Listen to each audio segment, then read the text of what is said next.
என்ன சட்டகரே, எங்கள் ஊர் மாங்காய் உங்களுக்கு மிகவும் பிடித்து போய்விட்டதோ? எல்லாமே அடியனுக்கு பிடிக்கும், இந்த மாங்காயும் சேர்த்துத்தான். ஆனால் பாருங்கள், ஒருவரும் அடியனை சரியாக புரிந்து கொள்ளவே இல்லை. ஏதோ போஜன பிரியன் என்று எண்ணிக்கொண்டிருக்கிறார்கள். பிடித்ததை பிடித்திருக்கிறது என்று சொல்வதில் என்ன தவறு இருக்கிறது? பிடித்திருந்தாலும் அதையெல்லாம் வெளியே சொல்லாமல் நான் மிகவும் எளிமையான ஆகாரம் தான் உட்கொள்வேன் என்று சொல்வதெல்லாம் நம்மை நாமே ஏமாற்றிக் கொள்ளும் வேலை. சரி சரி, ஏமாற்று வேலையை விடும். உமக்கு ஒரு வேலை சொல்கிறேன். வரும் புதனன்று ராஜகோபால நகரத்தில் ஒரு ஹோமம் நடக்க இருக்கிறது. அதில் 2வது பிரகஸ்பதியாக வந்துவிடும். என்ன யோசனை? வந்து விடுகிறேன். ஆனால் 3வதாக வரப்போகும் அந்த பிரகஸ்பதி யார்? அது வேறு யாரும் இல்லை, நம் ரங்கநாதன் தான். ரங்கநாதனா? அவர் இருந்தால் நான் வர இயலாது. ஏன்? எந்த ரங்கநாதனை சொல்கிறீர்? அந்த கூன் முதுவுடன் இருப்பாரே அந்த ரங்கநாதன் தானே. அவரிடமோ தன்னை பெரிய பிரகஸ்பதி என்று நினைத்துக் கொண்டிருக்கிறார். என்ன சட்டகரே, உமக்கும் அவருக்கும் என்ன பிரச்சனை? பிறகு என்ன? முன்பு ஒரு சமயம் இப்படித்தான் என்னை ஒரு யஜ்ஞத்திற்கு அழைத்து சென்றார், 2வது பிரகஸ்பதி என்று சொல்லி. ஆனால் அங்கு சென்றதும் 3வது பிரகஸ்பதியாக என்னை அமர்த்தி விட்டார். 2வதாக எதற்கும் பிரயோஜனம் இல்லாத ஒருவர் அவரை அமர்த்தி விட்டார். யாரை சொல்கிறீர்? அந்த 2வது பிரகஸ்பதி யார் தெரியுமா? இவரை விட வயோதிகரான ரெட்டை மண்டை ராகவன். அவரை போய் 2வது பிரகஸ்பதியாக அமர வைக்கலாமோ? ஓ, அவரா? பாவம், வயோதிகர். ஆனால் வேத சாஸ்திரம் அறிந்தவர். என்ன அறிந்தவர்? பொல்லாத அறிந்தவர். அங்கு ஹோமம் நடந்து கொண்டிருந்த போது தூங்கி தூங்கி விழுந்தார். அரைவாசி கால்வாசி மந்திரத்தை சொல்லிக் கொண்டு. நான் தான் எல்லா மந்திரத்தையும் சொல்லி யஜ்ஞத்தை நடத்தி முடித்தேன். 2வது பிரகஸ்பதியாக சென்று 3வது பிரகஸ்பதிக்கான ஊதியம் தான் கிடைத்தது. ஒன்றும் செய்யாதவருக்கு என்னை விட அதிக வருமானம். இதில் கஷ்ட நஷ்டம் எல்லாம் எனக்குத்தான். சரி, இதுதானே உமது பிரச்சனை. அந்த ரங்கநாதன் வராமல் நான் பார்த்துக் கொள்கிறேன். நீங்கள் அவசியம் வந்துவிடுங்கள். அதெல்லாம் உடனே சொல்ல முடியாது சட்டகரே. வரும் புதன் அன்று எனக்கு வேறு ஏதாவது பணி இருக்கிறதா என்று அகத்திற்கு சென்று பார்த்துவிட்டு தான் நான் சொல்ல வேண்டும். இப்பொழுதெல்லாம் ஒன்று மாற்றி ஒன்று ஏதாவது யஜ்ஞங்கள் வந்து கொண்டே இருக்கிறது. யாராவது என்னை அழைத்துக் கொண்டே இருக்கிறார்கள். யாரும் அழைக்கவும் இல்லை, உங்களுக்கு எந்த வேலையும் வருவதும் இல்லை. ஏதோ மாதம் முழுவதும் யாகத்திற்கு செல்வது போல் தம்பட்டம் அடிக்கிறீர்களே. அங்கொன்றும் இங்கொன்றும் என்று எப்பொழுதாவதுதான் வேலை வருகிறது. போகும் இடத்திலெல்லாம் சண்டை போட்டு தட்சணை வாங்காமல் மாம்பழம் வாங்கி கொண்டு வந்து விடுகிறீர்கள். இப்படி இருந்தால் யார் உங்களை அழைப்பார்கள்? அத்திம்பே, இனி எந்த யாகமாக இருந்தாலும் தயவு செய்து நீங்கள் இவரையும் அழைத்துச் செல்லுங்கள். அது எப்படி? மதுரமங்கலத்திலிருந்து அதெல்லாம் வரலாம். நடப்பது தேக ஆரோக்கியத்திற்கு நல்லதுதான். வழியில் குறிப்பதற்கு நான் ஏதாவது கொடுத்து அனுப்புகிறேன். இப்படித்தான் இருக்க வேண்டும். ஒரு அகத்துக்காரி என்பவள் இப்படித்தான் இருக்க வேண்டும். பொதுவாக மற்ற அகத்துக்காரிகள் தங்கள் அகத்துக்காரர்கள் 100 காசு சம்பாதித்தால் அதை 1000 காசு சம்பாதித்ததாக வெளியே சொல்லி பெருமை கொண்டிருப்பார்கள். ஆனால் என் அகத்துக்காரி 1000 காசு சம்பாதித்தால் கூட அதை 100 காசு சம்பாதித்ததாக வெளியே சொல்லி என் மானத்தை வாங்குவாள். என்ன பட்டோ, என்ன இது இவ்வளவு பெரிய மூட்டை? எல்லாம் நான் வாங்கிய புடவைகள் தான். இவ்வளவா? நீ என்ன மதுரமங்கலத்தில் புடவை வியாபாரமா செய்ய போகிறாய்? விளையாடாதீர்கள். எல்லாம் நான் உடுத்துவதற்காகத்தான். நீங்கள் மட்டும் மாங்காயை மூட்டை கட்டலாம், நான் புடவையை மூட்டை கட்டக்கூடாதா? அத்திம்பேர், பார்த்தீர்களா? வரும்பொழுது ஒரு சிறு துணி பையுடன் தான் வந்தேன். போகும்போது ஒரு மூட்டையுடன் செல்கிறேன். ஆனால் அதை சுமக்க போவது என்னவோ நான் அல்லவா? சித்தப்பா, நீங்கள் ஏன் சுமக்க வேண்டும்? அதுதான் நம் அகத்தில் ஒரு சீதன வெள்ளாட்டி இருக்கிறாளே பட்டு, எல்லா பணிகளையும் செய்து கொடுக்க. அவளிடம் அந்த மூட்டையை கொடுங்கள், எடுத்து வருவாள் மதுரமங்கலம் வரை.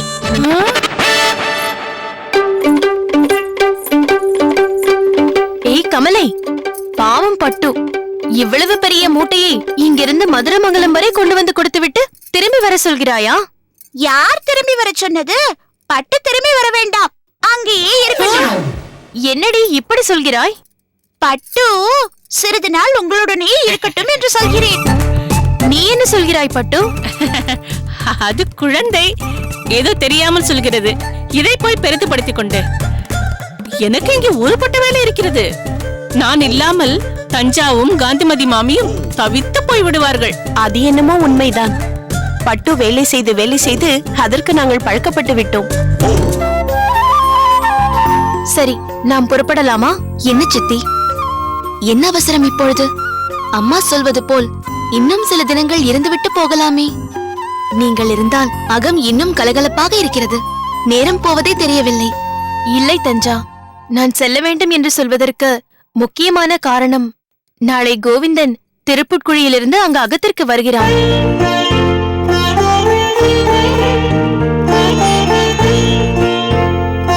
பார்த்தாயா பெரிய பிராட்டி, கோவிந்தன் வருகிறான் என்றதுமே தஞ்சாவின் முகம் மலர்ந்து விட்டது பார். கோவிந்தன் வருகிறான் என்றால் தஞ்சாவின் முகம் ஏன் மலர வேண்டும்? இன்னும் நீ புரியாமல் பேசுகிறாய். கோவிந்தன் அங்கு வருகிறான் என்றால் ராமானுஜன் இங்கு வரப்போகிறான் என்றுதானே அர்த்தம்.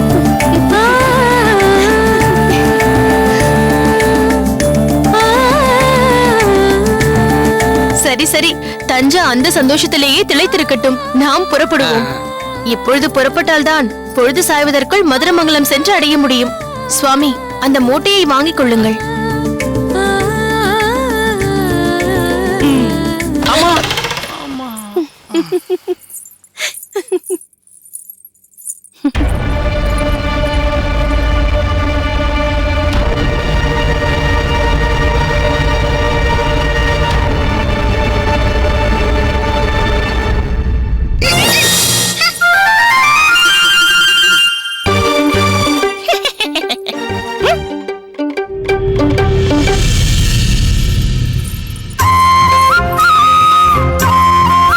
நாங்கள் வருகிறோம் சட்டகரே. சென்று வாருங்கள் சட்டகரே.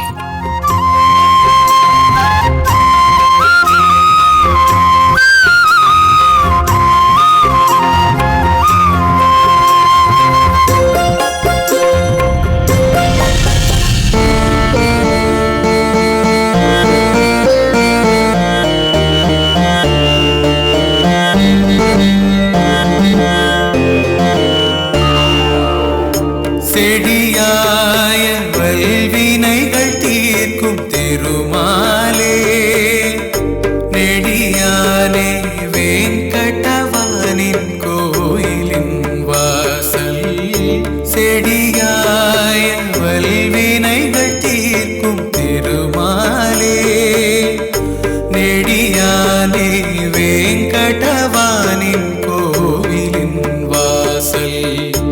அடியாரும் வானவரும் அறம்பயரும் கிடந்தியங்கும், அடியாரும் வானவரும் அறம்பயரும் கிடந்தியங்கும், படியாய் கிடந்து உன் பவளவாய் காண்பேனே.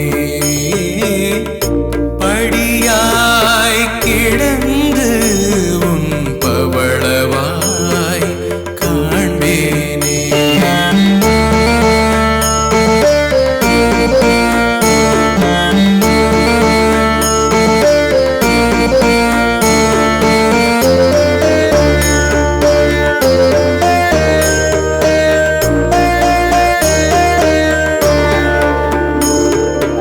உம்பர் உலகாண்டு ஒரு குடை கீழ்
பாசுரத்தில் மிகவும் ஆழ்ந்து விட்டாய் போல இருக்கிறது.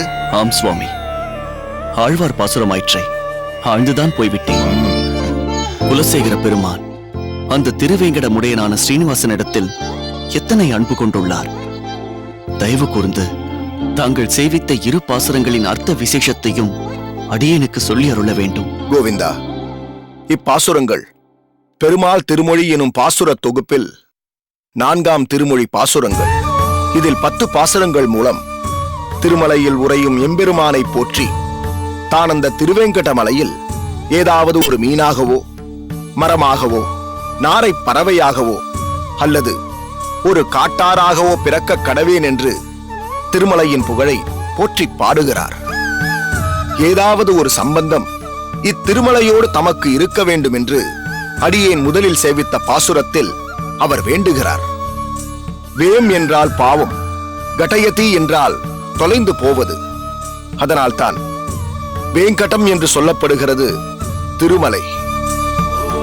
செடியாய வல்வினைகளை தீர்ப்பவனே, அதாவது செடிகளைப் போல் அடர்ந்து கிடக்கும் கொடிய கர்மங்களை போக்கி அருள்கின்ற திருமாலே, திருவேங்கடத்து எம்பெருமானே, உன்னை தரிசிப்பதற்காக அடியார்களும் தேவர்களும் உனக்கு அடிமை தொழில் புரிய காத்திருக்கும் பக்தர்களும் அன்றாடம் ஏறி வரும் உன் கோயிலின் வாசலில் உள்ள படியாக நான் மாற வேண்டும். அப்படி மாறிவிட்டால் உன்னுடைய பவழம் போன்ற சிவந்த திருவாயினை என்றும் பார்த்திருப்பேன் என்று குலசேகர ஆழ்வார் உகந்து பாடுகிறார். அதனால்தான் இன்றும் எம்பெருமானின் அனைத்து திருக்கோயிலின் வாசற்படியையும் குலசேகரன் படி என்று நாம் அழைக்கிறோம். அடுத்த பாசுரமான உம்பர் உலகாண்டு என்பதில் வானுலகங்களை எல்லாம் ஒரு குடையின் நிழலிலே அரசாண்டு அழகிய பட்டாடை அணிந்த இடையுடைய ஊர்வசியை போன்ற தேவ கன்னிகையை அடையப் பெறினும் அதை விரும்ப மாட்டேன். சிவந்த பவழம் போன்ற திரு உதடுகளை உடைய திருவாயன் திருவேங்கடத்து எம்பெருமான் விற்றிருக்கும் அழகிய திருமலையில் ஏதேனும் ஒரு பொருளாக என்னை ஆக்கிடுவாய். எதுவாக எம்மை மாற்ற வேண்டும் என்பது இனி உன் விருப்பம் என்று பொறுப்பையும் அந்த எம்பெருமானான ஸ்ரீனிவாசனிடத்தில் விட்டுவிடுகிறார் ஆழ்வாரான குலசேகர பெருமான். ஆகா, தாங்கள் சொல்ல சொல்ல அடியேனின் உள்ளமும் அந்த திருமலையை நோக்கி செல்கிறது. கோவிந்தா, அதுதான் ஆழ்வார்களின் அருளிச் செயலின் மகத்துவம். பக்தர்களின் இதயங்களை காந்தம் போல் ஈர்த்து கொண்டாடும் ஈசன் வெங்கடேசன், அதாவது திருவேங்கடத்தின் தலைவன். அடியேன் தாசன். வா ராமானுஜா. சுவாமி, நாளை அடியேன் ஸ்ரீபெரும்புதூர் செல்ல வேண்டும் என்றிருக்கிறேன். நல்லது, அவசியம் சென்று வா. கோவிந்தா, நாளை நீயும் மதுரமங்கலம் செல்ல வேண்டும் அல்லவா? ஆம் சுவாமி. சரி, நீ போய் காலாகாலத்தில் படுத்துறங்கு. விடியற் காலையில் புறப்பட்டால்தான் வெயில் படர்வதற்குள் ஊர் போய் சேர முடியும். தங்கள் உத்தரவுப்படியே சுவாமி. சரி சுவாமி, அடியேனும் உத்தரவு வாங்கிக் கொள்கிறேன். சற்று பொறு ராமானுஜா. உன்னிடம் தனியே ஒரு விஷயம் பேச வேண்டும் என்றுதான் கோவிந்தனை இங்கிருந்து போகச் சொன்னேன். சொல்லுங்கள் சுவாமி. அடியேன் கடந்த முறை ஸ்ரீபெரும்புதூரில் உன் அகத்திற்கு சென்றபோது பட்டு என்ற ஒரு பெண்மணியை சந்தித்தேன். உன் அகத்தில் அந்த பட்டுவை சீதன வெள்ளாட்டி என்று குறிப்பிட்டார்கள். ஆம் சுவாமி, அடியேனின் அகமுடையாளுக்கு வேண்டப்பட்டவள் என்று சொன்னார்கள். தூரத்து சொந்தம் போலிருக்கிறது. தஞ்சாவுக்கும் அடியேனின் அம்மாவுக்கும் உதவியாக இருக்கட்டும் என்று அனுப்பி வைத்திருக்கிறார்கள். ஆனால் எனக்கென்னவோ அகத்து வேலைகளை நம் அகத்து பெண்களே செய்வதுதான் உத்தமம் என்று தோன்றுகிறது. இது போன்ற சீதன வெள்ளாட்டி யாரும் தேவையில்லை என்று தோன்றுகிறது. ராமானுஜா, சீதன வெள்ளாட்டியின் தேவை பற்றி அடியேன் ஏதும் சொல்ல விரும்பவில்லை. ஆனால் அது அந்த பட்டுவாக இருக்க வேண்டுமா என்றுதான் சிந்திக்க தோன்றுகிறது. அந்த பெண்மணியை அடியேன் சந்தித்து உரையாடியது என்னவோ சிறிது நேர பொழுதுதான். ஆனால் அந்த பட்டுவின் பேச்சு, நடந்து கொண்ட விதம் அடியேனின் மனதில் சற்று நெருடலை ஏற்படுத்துகிறது. உன் அன்னை காந்திமதி மற்றும் சோமயாஜி போன்ற உத்தம தம்பதிகளின் அகத்தில் அந்த சீதன வெள்ளாட்டி பொருத்தமில்லாமல் இருப்பது போல் அடியேனுக்கு தோன்றுகிறது. உன் பெற்றோரின் சிந்தனைக்கும் செயலுக்கும் மாறுபட்டு இருப்பவள் போல் தெரிகிறாள் அந்த பட்டு. ஒருவேளை அடியேன் கணித்தது தவறாக கூட இருக்கலாம். இல்லை சுவாமி, ஒரு விதத்தில் தாங்கள் கணித்தது உண்மைதான். அடியேனுக்கும் அந்த பட்டுமாமி நடந்து கொண்ட ஒரு செயலில் உடன்பாடில்லைதான். கடந்த முறை அகத்திற்கு சென்றபோது அந்த பெண்மணி தஞ்சாவுடன் சொக்கட்டான் ஆடிக்கொண்டிருந்ததைக் கண்டேன்.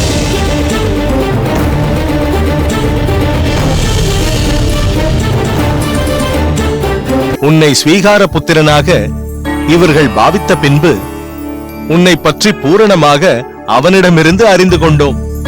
இப்போது புரிந்ததா? ஒரு மனிதன் தன் வாழ்க்கையில் வெற்றி பெற வேண்டும் என்றால் தன் இலக்கை நோக்கி மன வலிமையோடு முயற்சி செய்ய வேண்டும்.